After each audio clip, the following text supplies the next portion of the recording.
저희들에게 주시는 하나님의 말씀 보겠습니다. 마태복음 18장 1절에서 9절 말씀입니다. 마태복음 18장 1절에서 9절.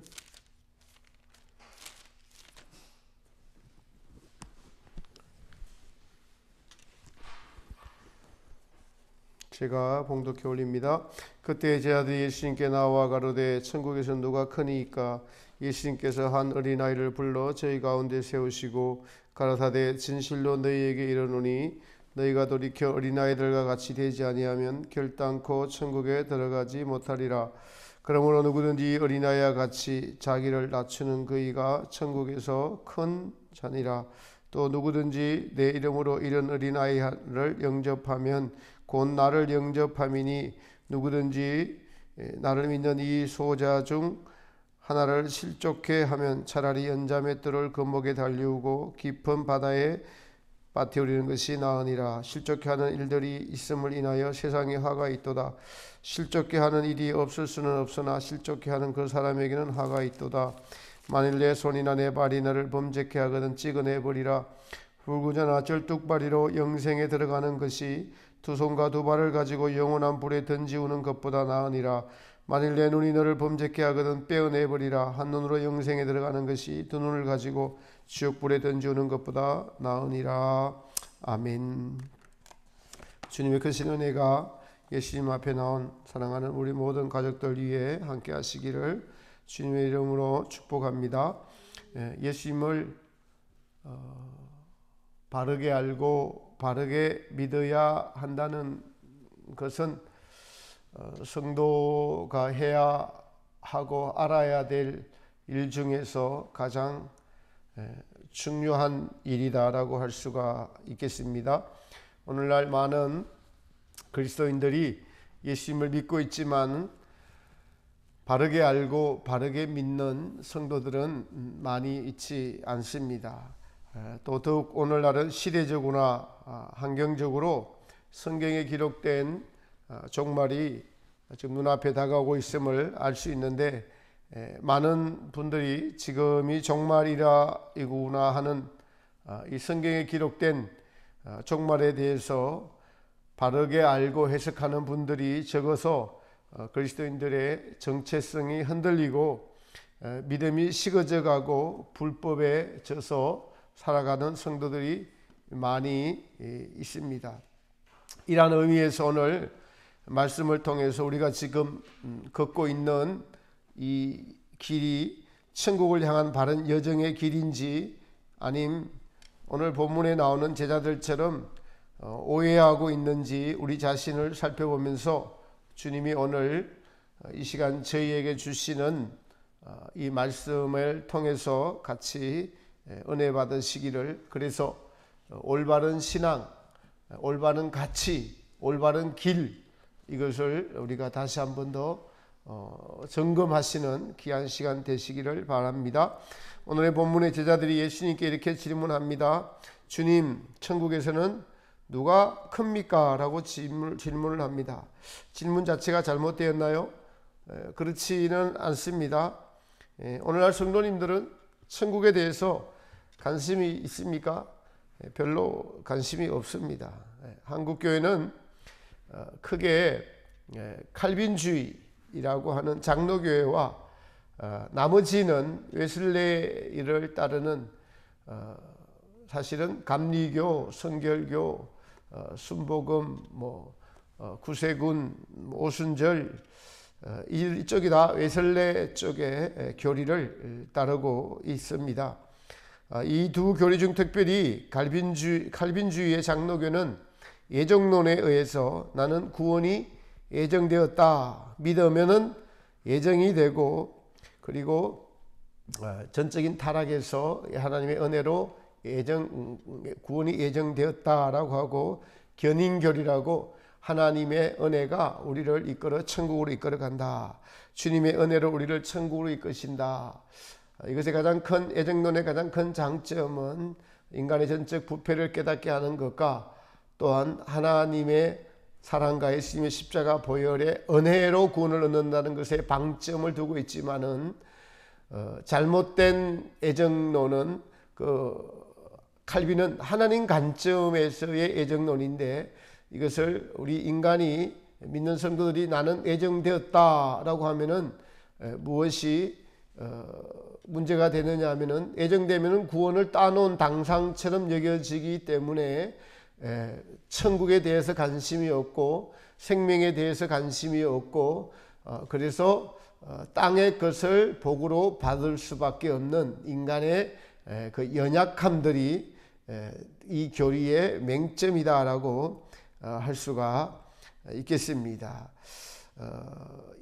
칼빈주의의 그 단점은, 하나님은 구원을 이루어 가시는데 인간의 자유의지를 존중하는, 인간의 자유의 의지의 가치를 좀 중요시하지 않는 데 있습니다. 순종한다는 것은 자유의지에 속한 것인데, 오직 은혜로 구원에 이른다 라는 이 교리 맞는 것 같은데, 은혜만 강조하다 보니까 하나님께서는 인간의 자유의지를 존중하시면서 구원의 과정을 이루어가는 것을 놓쳐버렸습니다. 그럼 나머지 웨슬레를 따르는 교단도 오늘날은 이 장로교와 뒤섞여 있어서 한계가 있습니다. 죽고 나서 심판받는 그리스도의 심판대를 오해하고 전부 다 오해하고 있습니다. 이러한 교리적인 모순 때문에 오늘 본문을 제대로 해석할 수가 없는 것입니다. 성도는 마땅히 소망을 천국에 두며 살아야 하고, 그 소망의 은혜로 순간순간 자기를 부인하면서 이 땅에서 살아야 함에도, 천국은 따놓은 당상이고 그리스도의 심판대를 강조하지 않으니 땅에서 축복받는 기복신앙이 성도들의 마음에 자리 잡고 있는 것이 당연한 것입니다. 제자들이 이렇게 질문합니다. 예수님, 천국에서는 누가 큽니까? 지금 제자들 모두가 예수님의 제자가 되고 그러다 보니까 경쟁심이 일어났어요. 세상은 세 사람이 모이면은 2대1로 갈린다고 합니다. 세상은 그래서 경쟁을 하게 되죠. 12명의 제자들이 각자가 다 주님의 관심을 더 받고 싶고, 그리고 주님으로부터 천국에 관한 말씀을 들으니까 천국에서 크고자 하는 마음의 소망이 일어났습니다. 제자들은 이렇게 예수님께 천국에 대한 소망, 관심이 일어났는데, 여러분은 지금 이 말씀을 듣는 여러분은 천국에 관심이 솔직하게 있습니까? 천국에 관심이 있습니까? 여러분 자신에게 손을 놓고 한번 물어보시기 바랍니다.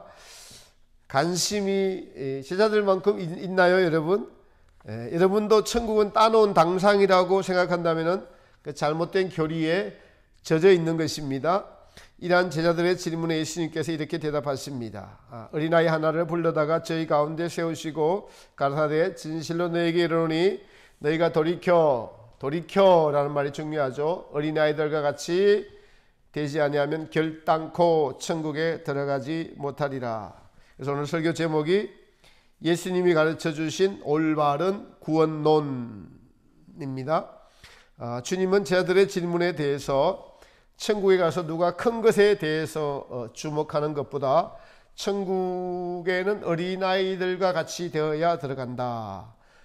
결단코 돌이켜서 어린아이와 같이 되지 아니하면 결단코 천국에 들어가지 못한다.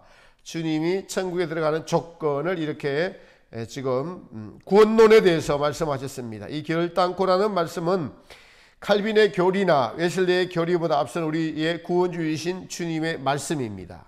어떤 분이 성경의 근위에 대해서 물을 때, 성경은 구약성경, 신약성경, 또 신약성경에서 특별히 사복음서와 나머지 23권의 주로 바울이 쓴 것이 많은 이런 복음서, 나머지 서신서들이 있습니다.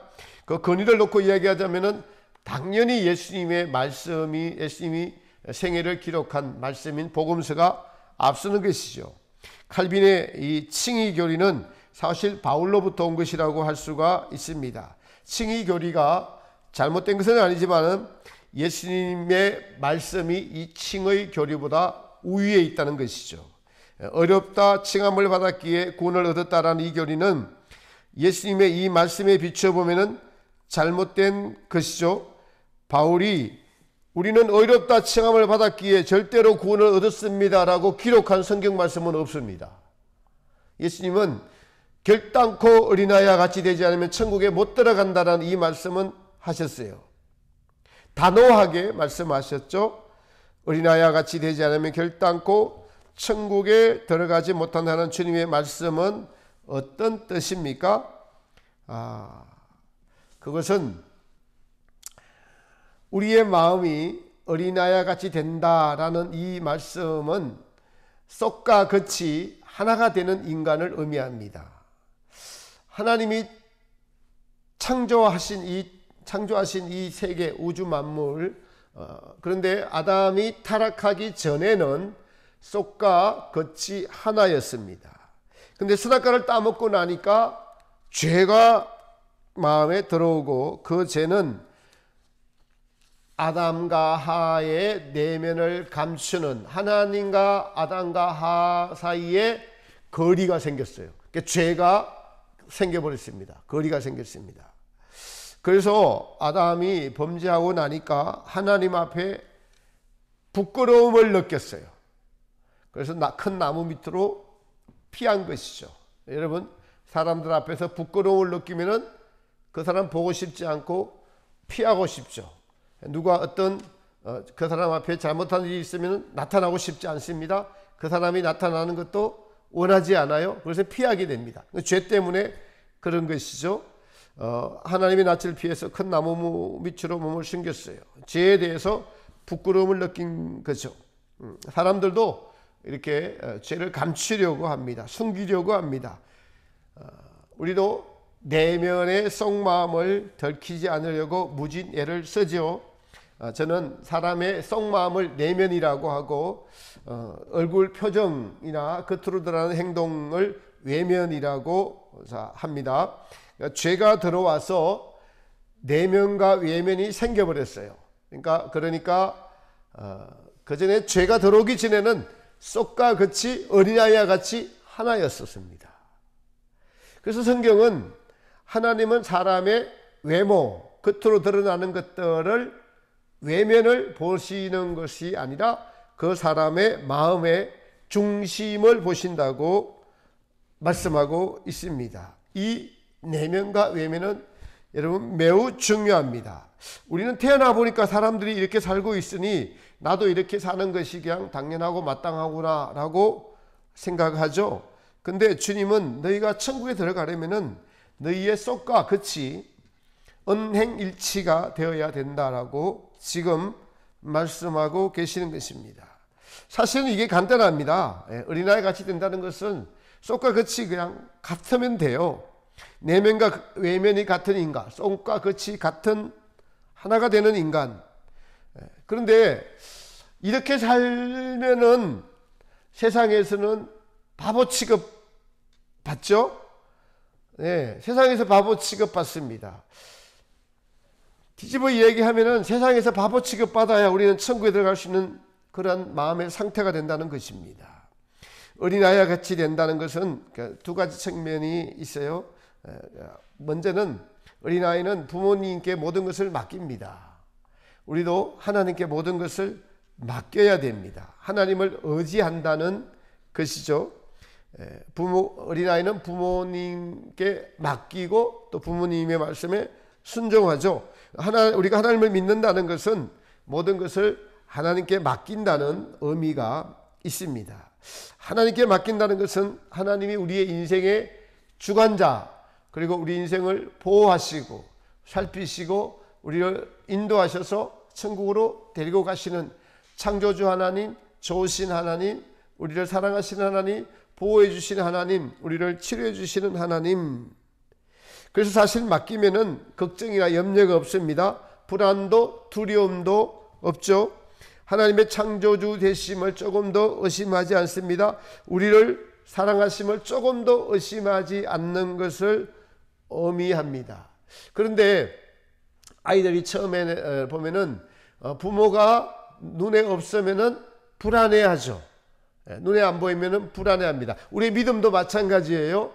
눈앞에 하나님이 허락해 주신 좋은 환경들이 있으면 불안해하지 않는데 예를 들어서 몸이 건강이 나빠지거나 경제적인 어려움이 찾아오거나 내 앞에 어려움들이 찾아올 때 우리는 불안하고 두려워합니다. 다 마찬가지인 것입니다. 사실 그래서 하나님께 맡기고 하나님께 순종하는 것이 어린아이가 같이 되는 그 과정이라고도 말씀을 드릴 수가 있겠습니다. 그리고 두 번째는 아까 먼저 살짝 말씀드린 쏙과 겉이 하나 된다는 것은 더욱 어렵습니다. 우리가 여기서 정말 중요하게 알아야 될 한 가지가 있습니다. 왜 우리가 쏙과 겉이 하나가 안 되느냐 하는 것의 원인이 될 수 있는 것인데, 하나님께서 인간을 만드실 때 인간은 무엇으로 만족하도록 만들어 놨다는 거예요. 그것이 우리의 살고자 하는 본능인 욕망과 더불어서 자기가 좋아하는 어떤 가치관을, 인간을 생각하는 가치관을 가지죠. 그래서 자기가 좋아하는 것, 그 가치관을 만족시키도록 하는 그런 사람이 되어 있어요, 모두가. 그것을 보면 인간 모두는 욕망을 가지고 태어났는데 무엇을 만족하도록 지어진 것입니다. 무엇을 만족하도록 지어놨어요. 그런데 인간이 이 죄가 들어오니까 하나님은 하나님을 만족하고 하나님과 교통하며 살자고 지어놨는데, 죄가 들어오니까 하나님 만족하는 것은 두 번째고, 아니면 없거나 두 번째고, 자기를 만족하는 것이 인생이 되어버렸어요. 그것이 가치관이 되어버렸습니다. 그래서 인간의 내면과 외면이 생긴 겁니다. 속마음과 바깥의 그 사람을 다르게 표시할 수 있는 거예요. 속에는 못마땅하면서 겉에서는 웃어줄 수가 있는 겁니다. 이런 걸 잘 표현하는 사람들이 연기를 잘한다고 하죠. 속으로는 불만이 있으면서도 상대방의 힘에 눌려서 아무런 불만도 표시하지 못할 때가 많습니다. 때로는 귀찮아서 그만두기도 합니다. 최근에 윤여정 씨가 한국인으로서 오스카 여우조연상을 받아서 화제입니다. 그녀의 솔직담백한 말솜씨가 많은 사람들에게 눈길을 끌고 이렇게 한국인들에게 또 한국인들뿐만 아니라 많은 세계의 영화인들이나 사람들에게 이 한국에 대해서 또 나이 많은 노 여배우가 얼마나 영화를 사랑하고 인생을 사랑하는 그 솔직담백한 면에 사람들이 많이 이렇게 사람들에게 인기를 끄는 그런 발언들을 했습니다. 어느 기자가 이 조연상의 수상을 발표하고 수상하는 그 브래드 피트라는 분이 그 미나리라는 영화의 제작자, 그러니까 회사 사장인 거예요. 그 브래드 피트가 마침 또 여우 조연상을 발표하고 수상을 주는 그것을 감당했을 때 어떤 기자가 이렇게 물었어요. 브래드 피트에게 무슨 좋은 냄새가 나느냐? 라는 사실은 참 인종차별적인 질문을 했죠. 그러니까 윤여정 씨가 나는 개가 아니다. 무슨 냄새가 나긴 뭐가 나느냐 이렇게 대답을 했다고 해요. 또한 한국 기자가 이제 시상식이 끝나고 기자회견을 하면서 지금 최고의 기분이시겠네요 라고 하니까 우리 좀 최고 하면서 살지 맙시다. 나는 최고 별로 안 좋아한다고. 나는 체중으로 최고 중저 이럴 때 우리 체중으로 살면 안 돼요. 이렇게 말을 해서 사람들의 마음을 좀 시원하게 해주는 재치 있는 답변을 했습니다. 여기서 우리는 정리를 해봅니다.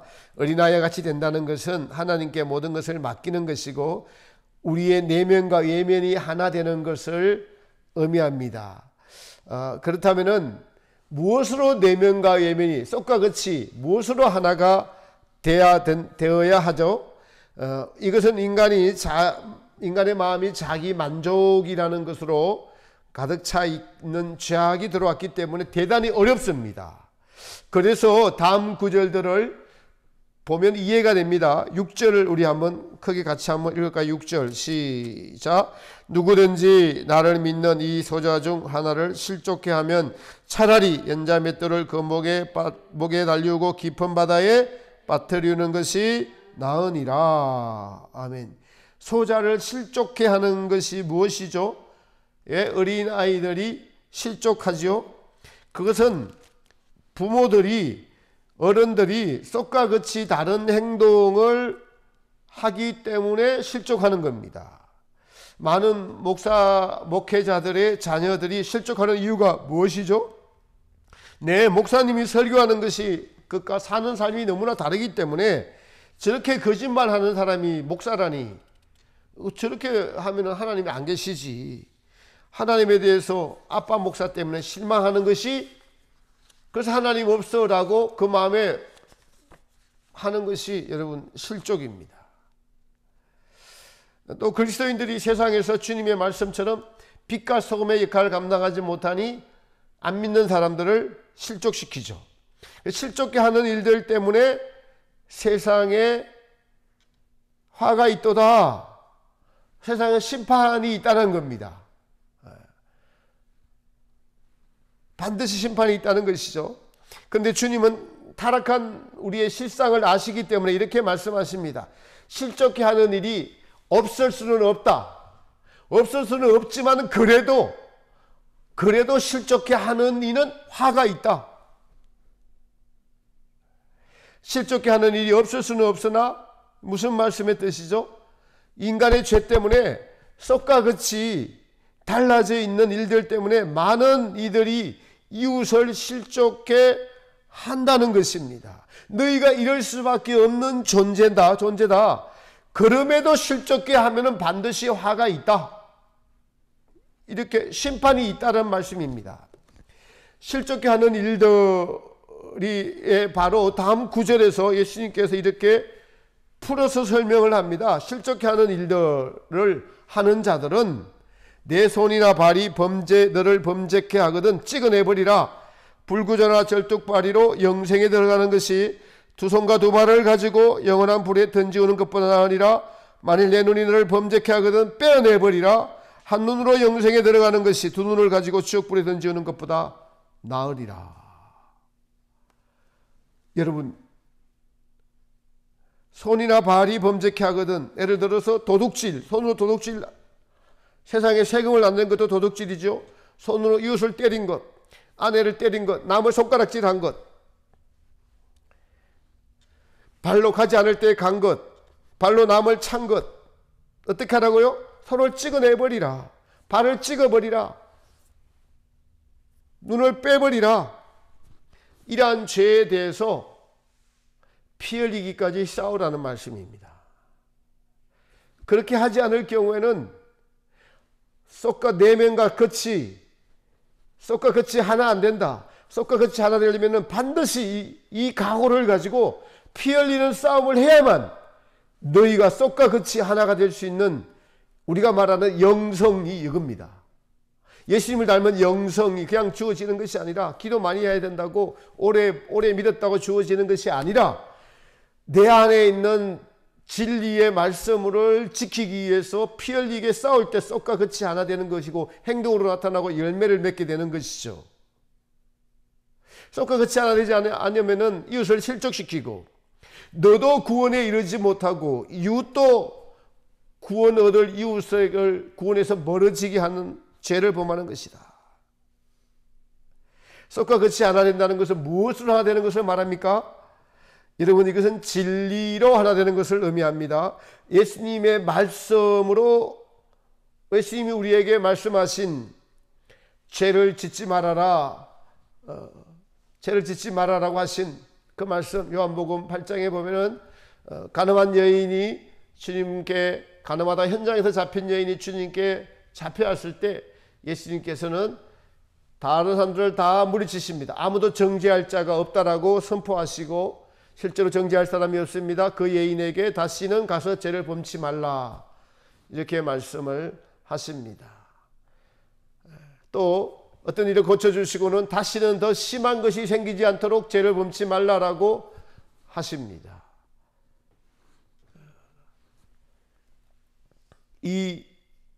이것이 하루아침에 되어지는 일이 아닙니다. 여러분, 주님의 말씀으로, 주님의 진리로 하나가 될 때 우리는 주님의 마음으로 하나가 되어져가는 그 영성의 길을 걷고 있는 것입니다. 그래서 성도들에게 항상 싸움이 있는 것이죠. 그래서 바울은 우리에게 항상 하나님께 나아가는 자는 반드시 그가 계신 것과, 첫 번째는 이렇게 되려면 하나님이 살아계시다는 것을 반드시 의식 속에 갖고 있어야 됩니다. 깨어있는 거죠. 하나님은 어떠한 일을 당해도 살아계신다. 하나님은 어떤 일을 당해도 살아계신다. 그리고 예수님의 말씀을 순종하고 실천하는 삶을 우리의 일상생활에서 이루어가는 것이 바로 어린아이가 된다는 것입니다. 더 구체적으로는 하나님을 사랑하고 이웃을 사랑하는 이 삶을 늘 살아가는 것입니다. 이 두 가지를 항상 기억하면 됩니다. 그런데 이게 안 되는 것이, 우리는 자기 사랑에 중독이 되어 있고, 세상은 그렇습니다.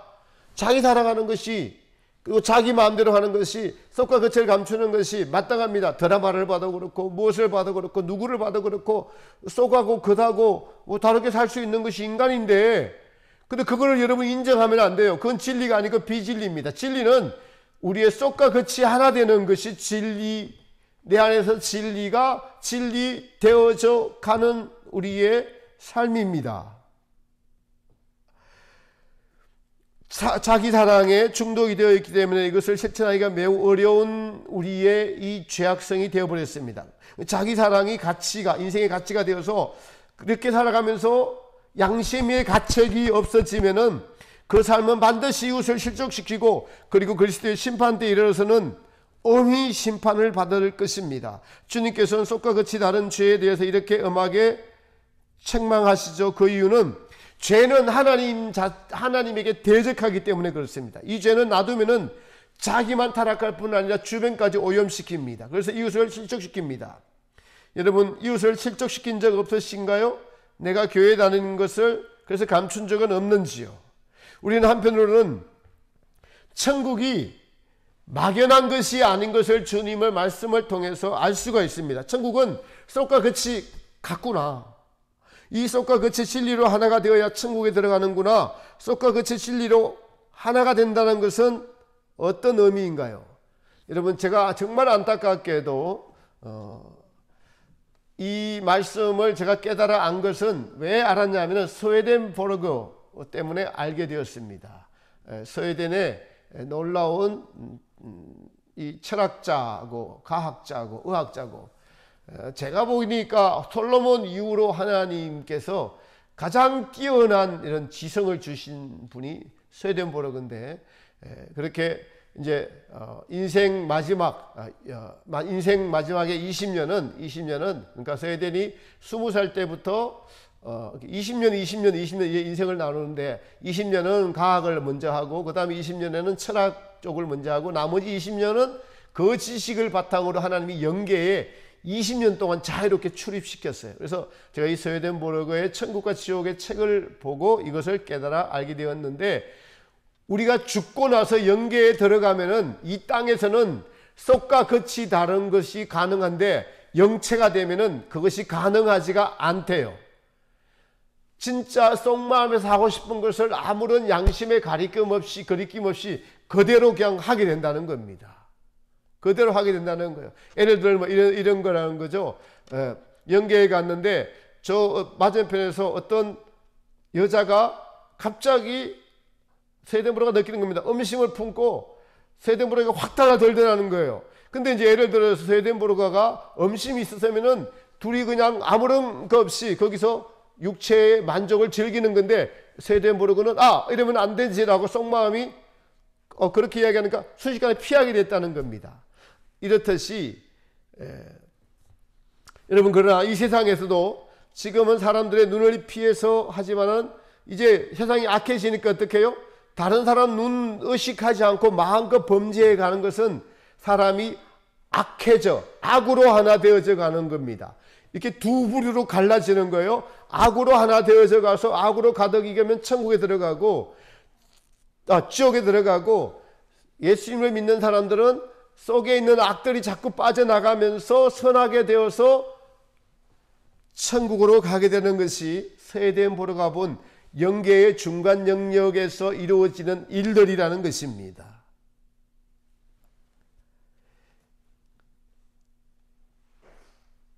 썩과 같이 진리로 하나 되는 것은 바로 첫 번째, 하나님을 사랑하고 이웃을 내 몸과 같이 사랑하는 것인데, 하나님을 사랑하는 것은 여러분 기도나 구제나 금식이고, 이웃을 사랑하는 것은 상대방이 정말 잘 되기를 바라는 마음을 항상 가지고 도와주고 이해해주고 참아주고 기다려주고 하는 것입니다.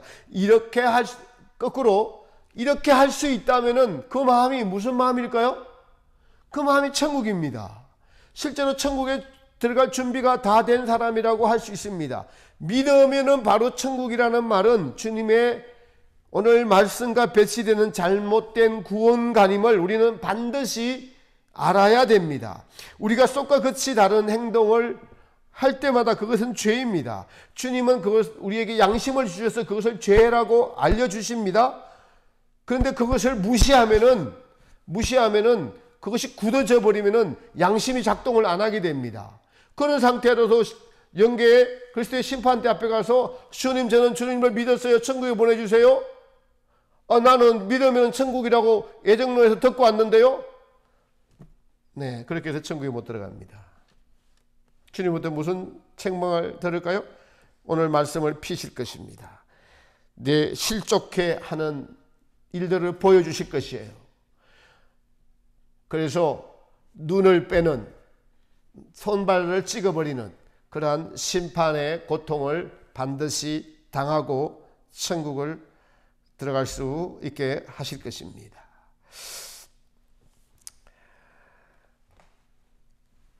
그래서 성경은 말씀과 기도로 거룩하여진다라고 기록하고 있고, 우리가 쏙과 끝이 다를 때 회개하고 돌이키고 하나님을 사랑하는 마음과 이웃을 사랑하는 마음을 늘 가질 때 그 마음 안에는 실제로 천국이 이루어져 있는 것입니다. 말씀의 오늘 결론을 맺습니다. 예수님은 어떤 이가 천국에서 크냐는 제자들의 질문에 나중에 이렇게 답을 해주시죠. 천국에서는 자기를 낮추는 이가 천국의 가장 큰 자다. 그것은 우리의 인간의 본성은 이 땅에서 높은 자가 되고자 하는 욕망을 가지고 있음을 지적해 주는 것이죠. 그래서 예수님을 가장 닮은 분은 자기를 이 땅에서 정말 진심으로 가장 낮추는 자가 예수님을 닮은 분이요, 그러한 사람이 마땅히 천국에서는 예수님 보좌에 가까이 있는 것이 당연한 것이겠죠. 더 나아가 이러한 질문을 하는 제자들에게 천국에 들어간 것에 대하여 단호하게 이렇게 말씀하십니다. 내가 너희에게 이르노니 이 어린아이와 같이 되지 아니하면 결단코 천국에 들어가지 못하리라. 지금껏 잘못된 교리, 칼빈의 교리 자체가 잘못되지는 않았습니다. 그러나 그 교리를 잘못 이해한 칭의의 교리로 말미암아 천국에 대해 오해하고 천국을 침노하지 못하게 할 뿐 아니라 쏙과 끝이 다른 삶을 살면서도 전혀 양심의 가책을 받지도 않고 회개하지도 않고, 그러니까 양심의 가책을 안 받으니까 회개할 수도 없고 그냥 세상에서 세상 사람들과 거의 별 바를 바 없이 살다가 자기 욕망을 채우려는 것으로 하나님을 믿다가 심판대로 들어갔을 때 여러분 우리가 어떻게 하겠습니까? 주님으로부터 내가 주님을 믿었으니 천국을 보내달라고 할 수 있겠습니까? 그런 삶을 지금껏 살아오신 여러분들, 주님이 주시고자 하는 천국이 그러면 마음에 이루어지지 않을 뿐 아니라 자기의 내면을 비추는 성령님의 빛 비춤을 외면해서 자기를 썩일 뿐만 아니라 타인을 실족시키면서도 오늘 주님의 말씀조차 외면하게 하는 잘못된 신앙관이 오늘날 한국교회의 신앙관입니다. 여러분, 사랑하는 성도 여러분, 쏙과 끝이 하나가 되어야 천국에 들어갑니다. 우리 성도들 안에는 예수님을 믿었지만 아직도 성령님을 쫓아가는 속사람과 자기를 만족시키며 살아가는 옛사람이 동시에 존재하고 있음을 여러분 아시기 바랍니다. 자기를 만족시키는 사람은 자기를 만족시키기 위해서 속의 내면과 겉으로 드러나는 행위가 다르게 나타날 수 있습니다. 그러나 성령님을 쫓아 행하는 속사람은 말씀에 순종을 하며 삶을 살아가는 사람입니다. 더 구체적으로 하나님을 사랑하고 이웃을 사랑하는 삶을 살아가는, 항상 그렇게 살아가는 사람입니다. 우리 안에서 속사람이 장성해질 때, 쏙과 끝이 늘 하나가 되어 갈 때, 그것은 항상 주님과 동행하며 주님의 말씀을 지키고자 하는 것을, 이것이 그냥 마땅하구나. 그래서 왼손이 하는 일을 오른손이 모르게 하라는 것이 이 상태가 된 것입니다. 너희 하는 일을, 구제를 할 때 왼손이 하는 일을 오른손이 모르게 하라. 쏙과 끝이 정말 돕고자 하는 것이 그냥 삶에 있어서 마땅한 일이 되면은 나중에는 돕고도 도운지도 몰라요. 그런 사람이 되어 있는 것입니다. 그런 사람이 되어 있을 때 비로소 천국에 갈 만한 조건을 갖춘 것입니다. 우리는 오늘도 이 삶을 위해서 주님께서 우리를 살려두시고 환경을 주시고 우리를 이끌어 가심을 여러분 명심하시기 바랍니다. 늘 깨어서 주님을 바라보고 주님의 말씀에 순종하는 삶을 살 때 우리는 어린아이와 같은 속과 같이 자연이 하나 되는 천국의 백성이 되어가는 것입니다. 이 진리를 놓치지 않기 바랍니다. 하나님은 살아계시고 예수님은 우리에게 천국에 어떻게 하면 들어가는 것에 대한 교훈을 오늘 우리에게 반드시 주셨습니다. 이 말씀을 듣는 우리 모두가 나의 속과 같이 마음의 진리와 이 진리를 육체로 살아내는 이 속과 같이 하나 되는 사람에게 보이려고 하면은 사람을 만족시켜야 됩니다. 그것은 자기 만족이 나오는 거죠. 하나님을 만족시키는 것은 무엇이에요? 하나님을 있는 대로 사랑하고 하나님이 창조하신 이웃도 내 몸과 같이 사랑하는 데까지 이르는 그런 자가 되라고 우리에게 연단의 환경을 주시고 우리를 한 걸음 한 걸음 이끌어서 광야의 길을 걷게 하신 것을 기억하면서 속과 같이 하나 되는 천국이 여러분 안에 저와 여러분 안에 실제로 이루어져서 하나님이 주시려는 천국이 이것이구나. 이것을 여러분의 평생에 꼭 체험하시고 맛보시고 천국을 침노하시는 귀한 인생이 되시기를 예수님의 이름으로 축복합니다.